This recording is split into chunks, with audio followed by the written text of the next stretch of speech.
Hello दोस्तों, are के classes में आपका स्वागत है।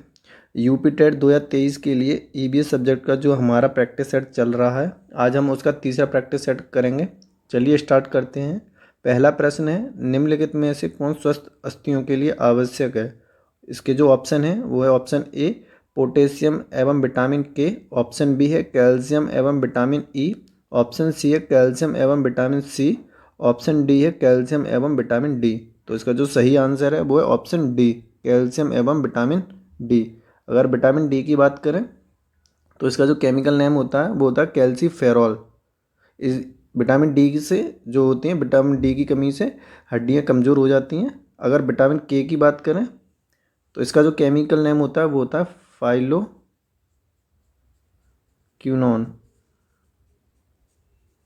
विटामिन के जो है ब्लड क्लॉटिंग कराने में काम आता है, ब्लड की क्लॉटिंग में, रक्त का थक्का जमाने में, जब चोट वगैरह लग जाती है तो रक्त का थक्का जमाने में विटामिन के सहायक होता है।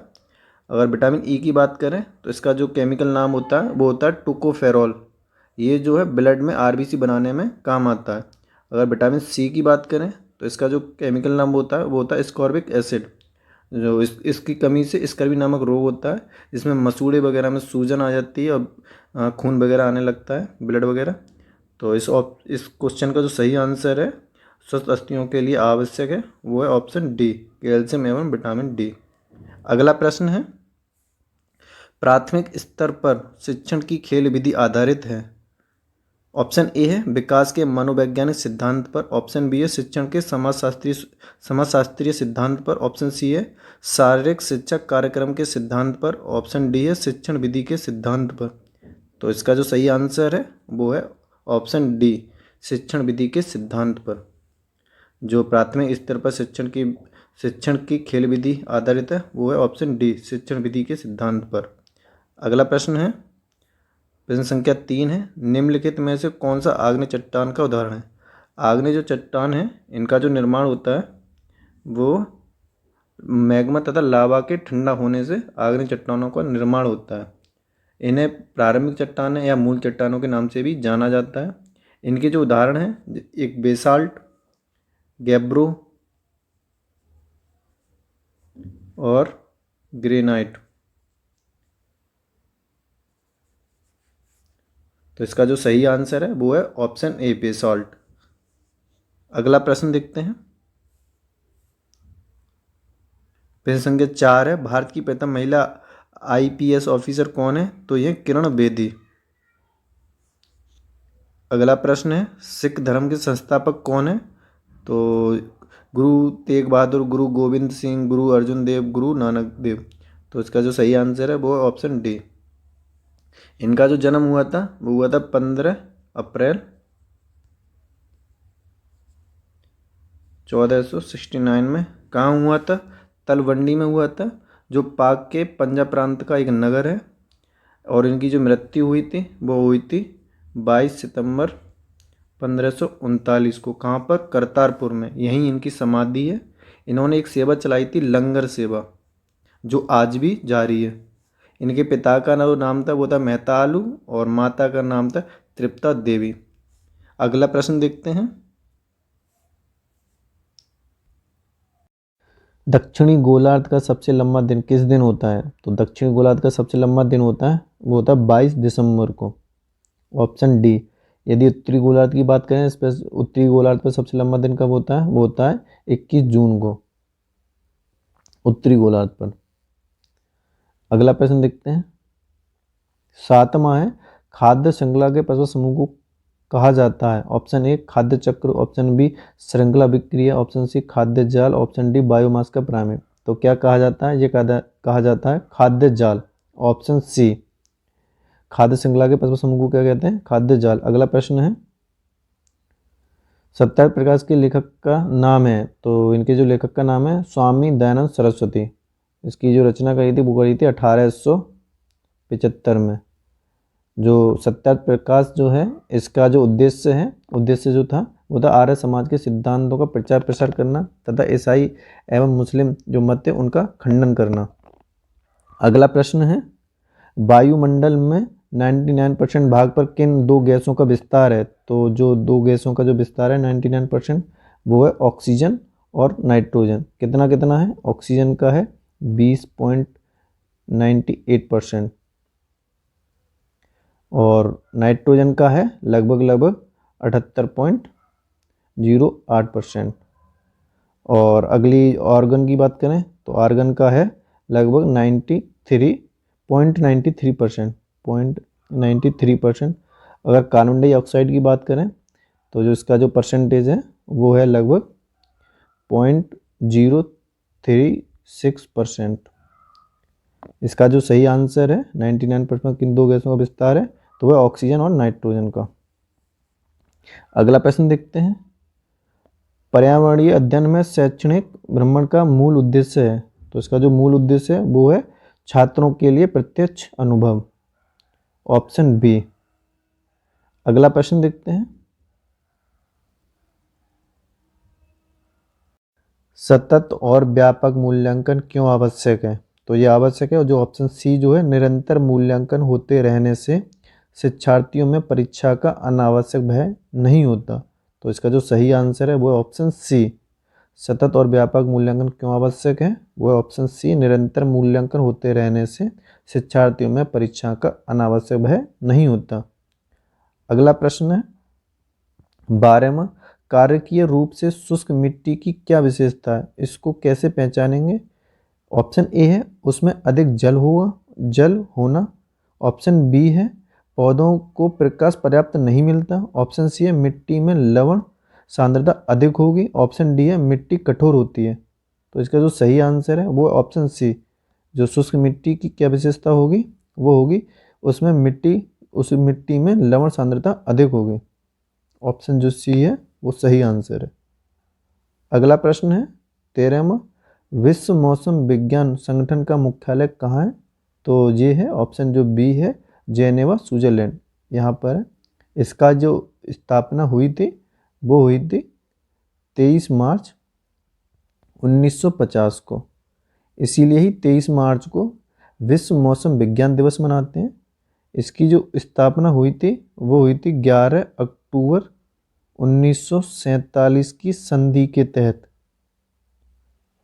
अगला जो प्रश्न है वो देखते हैं। 14वां है, नीचे दिया गया पैराग्राफ पढ़िए जिसे गांव के एक छात्र ने अपने घर के विषय में लिखा है। मैं गांव से आया हूं, हमारे गांव में अत्यधिक वर्षा होती है, इसलिए हमारे घर धरती से लगभग 10 से 20 फुट, अगर मीटर में बात करें तो 3 से 3.5 फुट ऊंचे बने होते हैं। ये घर अंदर से लकड़ी के बने होते हैं, अंदर से भी लकड़ी के बने होते हैं। तो ये पूछा है ये जो विशेषता है घर बनने की अत्यधिक वर्षा के कारण किस राज्य की है? तो ये जो है आंध्र प्रदेश की है, असम की है, तमिलनाडु की है, उत्तराखंड की है। तो कहाँ की है? ये असम की। अगला प्रश्न देखते हैं। निम्नलिखित में से कौन सा कायांतरित सेल का उदाहरण नहीं है? चूना पत्थर, संगमरमर, क्वार्टजाइट और स्लेट। जो कायांतरित सेल होती हैं इनका जो निर्माण होता है वो होता है आग्नेय एवं अपसादी सेलों में ताप और दाब के कारण जो परिवर्तन आता है उससे कायांतरित सेलों का निर्माण होता है। तो इसके जो उदाहरण हैं वो है संगमरमर, क्वार्टजाइट और स्लेट। चूना पत्थर इसका उदाहरण नहीं है। चूना पत्थर किसका उदाहरण है? वो अपसादी सेलों का।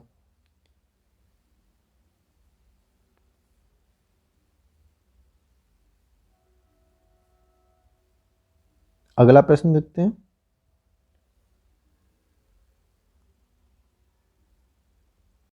नायलॉन का आविष्कार किसने किया? तो नायलॉन का जो आविष्कार किया था वो किया था वालेस कैरोथर्स ने।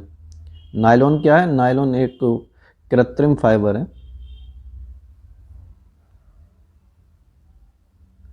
अगला प्रश्न देखते हैं।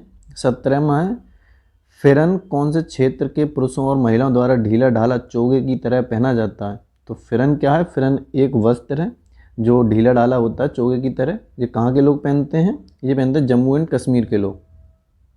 अगला प्रश्न देखते हैं। 18वां है, निम्नलिखित में से कौन सा कीट मधुमक्खी की भांति कॉलोनी में एक साथ नहीं रहता? तो मधुमक्खी की भांति कौन सा एक कीट है जो बस्ती में या कॉलोनी के रूप में नहीं रहता?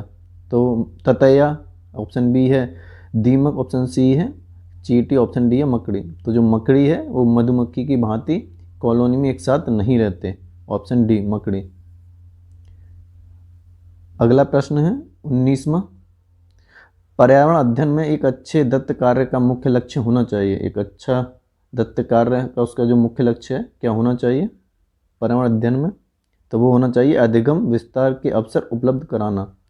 अधिगम विस्तार के अवसर उपलब्ध कराना, ऑप्शन डी। अगला प्रश्न है 20वां, प्रोजेक्ट रेड पांडा शुरू हुआ, तो ये शुरू हुआ था 1994 में। 1994। ये जो रेड पांडा जो है ये सिक्किम का राजकीय पशु है।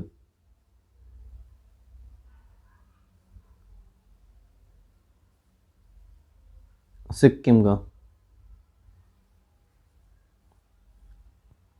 ये मुख्यतः वृक्षों पर रहते हैं और शर्मीले और एकांत में रहने वाले जीव हैं, जानवर हैं। अगला प्रश्न देखते हैं, भारत में 1960 के दशक में आई हरित क्रांति से सर्वाधिक उत्पादन किन फसलों का बढ़ा है? तो ये बढ़ा है गेहूं और चावल का। जो सर्वाधिक उत्पादन बढ़ा है वो बढ़ा गेहूं और चावल का। भारत में हरित क्रांति का जनक माना जाता है एम.एस. स्वामीनाथन को। एम.एस. स्वामीनाथन को। अगला प्रश्न है, रेड डाटा बुक में सम्मिलित है, तो ऑप्शन ए सुभेद्य जीव, ऑप्शन बी विलुप्त हो रहे जीव, ऑप्शन सी आपत्तिग्रस्त जीव, ऑप्शन डी ये सभी। तो इसका जो सही आंसर है वो है ऑप्शन डी ये सभी। रेड डाटा बुक की जो उत्पत्ति हुई थी वो रूस में हुई थी। अगला प्रश्न देखते हैं 23वां है, जब ध्रुव से भूमध्य रेखा की ओर बढ़ते हैं तब जैव विविधता बढ़ती है, स्थिर रहती है, घटती है? इनमें से कोई नहीं, तब जैव विविधता बढ़ती है। जब ध्रुवों से भूमध्य की ओर, भूमध्य रेखा की ओर बढ़ते हैं तब जैव विविधता बढ़ती है, ऑप्शन ए। अगला है 24वां, जलवायु परिवर्तन से सर्वाधिक प्रभावित होने वाले देशों की सहायता किसे बनाया गया है? तो ये बनाया गया है ग्रीन क्लाइमेट फंड को, ऑप्शन ए। इसका जो गठन हुआ था वो हुआ था 2010 में और इसका जो मुख्यालय है वो है साउथ कोरिया में। अगला प्रश्न देखते हैं, गंगा नदी निकलती है, कहाँ से निकलती है? ये निकलती है ऑप्शन सी गंगोत्री ग्लेशियर से। और कहाँ गिरती है? ये गिरती है बंगाल की खाड़ी में। बंगाल की खाड़ी में। इसकी जो लंबाई है वो है 2525 किलोमीटर। इसकी कुछ सहायक नदियां हैं जैसे कि यमुना, सोन, महानंदा, कोसी, गंडक, सरयू। इसकी जो सहायक नदियां हैं वो हैं यमुना, सोन, महानंदा, कोसी, गंडक, सरयू। अगला प्रश्न देखते हैं,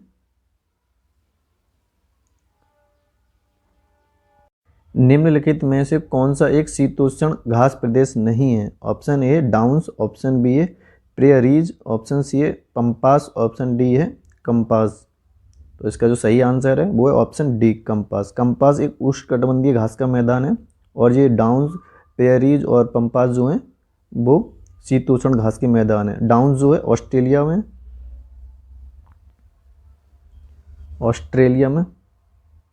और प्रेयरीज जो है ये अमेरिका में है, और जो पंपास जो है ये अर्जेंटीना में।